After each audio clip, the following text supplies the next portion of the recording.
the fastest tell that a room needs a rug change? If it's ugly. It's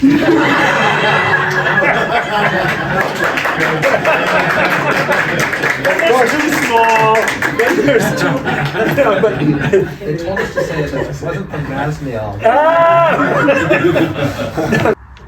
When you're just starting out, you're thinking, oh, they just want to sell some expensive carpet. And that's the beginning of the. Some people's experience with decorators is, oh, now we have to buy an expensive carpet. And we always show the most beautiful carpet, and then we show how the whole room will come together around that expensive carpet, so it sort of gets ameliorated into the whole budget rather than having the most expensive item is often the carpet. So you have to demonstrate the spreadsheet with everything totaled up, including the value of that, and then it becomes easier to subsume the expensive something really nice. Well, if you have, you're better off having a great rug and maybe lesser furniture than having a crappy rug and good furniture. Yeah. The other aspect is my mother always said you can have inexpensive clothes, but you can't wear cheap shoes. Yeah. And cheap carpets are like cheap shoes. It's pretty hard to face that in a project where you can compromise other places and it's not so ugly. So I think that's one genius about carpets is you pretty much can decorate the whole space with a room-sized rug. True. And that can abridge a lot. I mean, the 21st century, anything from the past you want, into an artistic whole. It does provide a matrix.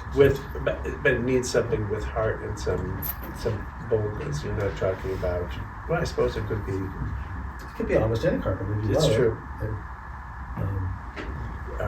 We do not allocate the resources the way my mother would. No, which was the couch or the sofa would be the most expensive thing, and then there'd be this hierarchy. I said we create the budget, and then we scramble it, and we may spend a fortune on a rug and one other piece, and then dial down the other pieces. But that's part of what makes something realistic and beautiful and provocative and livable. I mean, the other thing about decor, I mean, it's a curious metaphor perhaps, but it's kind of like a wardrobe. Your wardrobe is not static. It doesn't just end like today. There might be something in a couple of weeks. You go and buy something else and you've shifted your wardrobe. You get rid of this.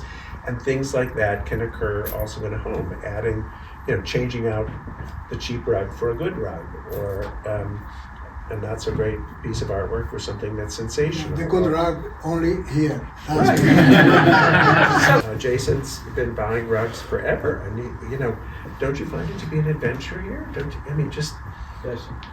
it's you can come in and think you're going to end up with something like this rug that's here, and find something else that's even more sensational that you hadn't even considered. And sometimes we even buy a rug that doesn't fit because it's so good looking and we make it work. But the thing that's most unusual about this carpet is the colors. It's very rare to find a carpet, a Serapi carpet with these colors. It's actually very rare to find any carpet with these colors. And that's what makes it very special. And also, it's very fresh, meaning that the colors have a vibrancy to them that makes it unique. So, hence, how would you decorate this carpet? You'd really play it up. If it were in a sitting room, you make sure that upholstery sort of went well with it, but didn't match it per se. And you almost have a non-compete clause. You just use this.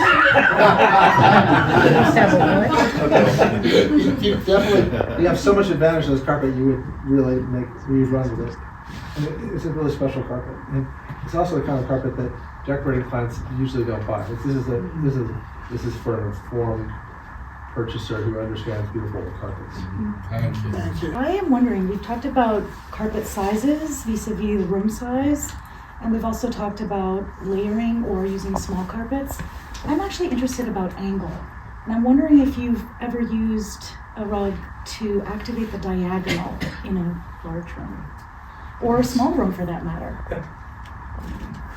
It's serendipity in a way that sometimes.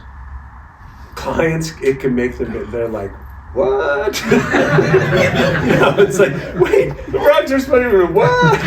Like I say, don't try this in the privacy of your Right, own no, home. There was But it's a valid thing. Well, I think it would be It's a decorative flourish. It could work. in a case with full balance of fullness and emptiness, Yeah, which I yeah. guess is your signature, where Right. you actually have like a set of furniture, but then you have the rug sort of clearing that furniture at an angle.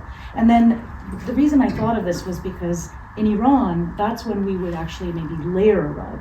So we would Sure. have one sort of on the main axis, but then have the 30-degree or the 60-degree or the 45-degree activated by a smaller carpet Right. layered Right. partially or fully on top. That goes to what if your family has a collection of carpets, how the concentration of collection causes us sometimes to put things on a diagram. Yeah, I had a question.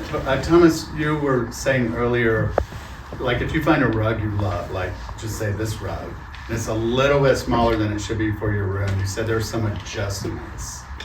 What are some of those adjustments? That's probably a big question. You can put something under it, like a matting, or you can paint the floor color. Rather than say the floor color would You can add a border to the painted border.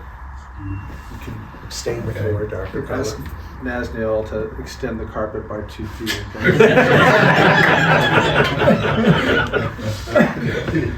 Well, it's also, I guess, the scale of the furniture and where it gets placed and whether it's light or heavy. You know, it's. I mean, some furniture wants to dance and other things want to anchor, right? Carpet's an incredibly important tool, a piece of decoration, and you can build a beautiful room with a beautiful carpet, or at least a thoughtfully selected carpet. And there's no absolute perfection. Meaning, this is Mrs. Wharton's quote: "There's no absolute perfection, but there's the pursuit of the perfection." Yes. So, a lot of people get stymied by old carpets or Persian carpets because there's so much to know about them. And I think relying on your gut if you're starting out. And a good dealer. Yep. Good, excellent dealer, and your emotion towards the carpet, I think really is the way to go. Well, and I would say that like rugs, art like rugs, I tell my clients, don't buy them when you're on vacation. That and why is that?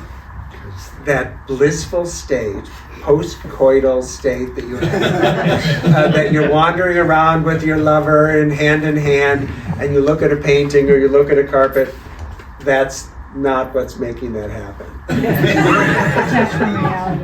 So you should go in a rational mind with a good decorator to, review the things and think of, because stuff is expensive. Anything, it's like a rug, a sofa, a table, a lamp, a painting.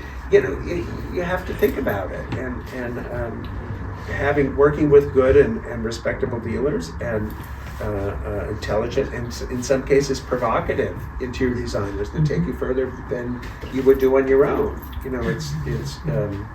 That's the way to go. And if you haven't been here shopping before and you're thinking about a rug, and he's got some sensational things that aren't that expensive. I mean, he's shown some beautiful things here, but he's got some sensational things that we've used in lesser rooms, kids' rooms, where it's just they're joyful, and so it's not always that you have to pony up a year's salary to put a rug in your living room.